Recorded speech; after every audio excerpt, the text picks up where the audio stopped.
Boy, it started with a kidnapping from a north side home and ended with the discovery of a man's body near Tum Tum this morning.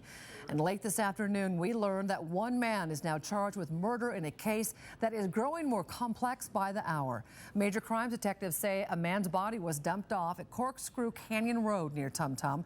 And KXLY4's Jeff Humphrey working for you with a look at why detectives think the abductions are likely drug-related.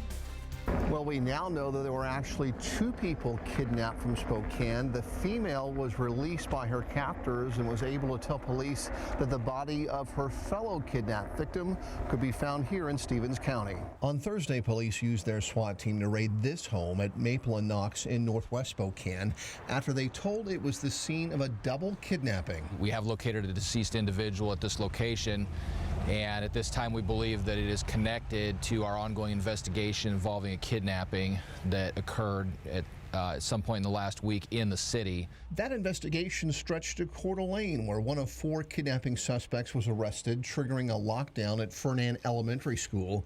After interviewing witnesses, detectives headed to Corkscrew Canyon, where they found their victim on state forestry land not far from Tum Tum. One of the kidnapped victims is safe, and information from that person led us to a fact pattern that there was another person involved in this case that was deceased. Detectives suspect but don't know for sure if their victim was murdered as part of the kidnapping, but they are reasonably certain the abductions are related to the rough and tumble ways of the illegal drug trade. We know that that location was being used for the sale of drugs. Whether this ties directly into that or not is still part of the investigation that we need to verify.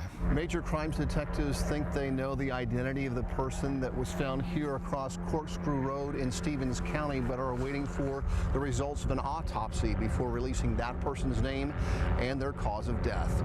Reporting near Tum Tum, Jeff Humphrey, KXLY4.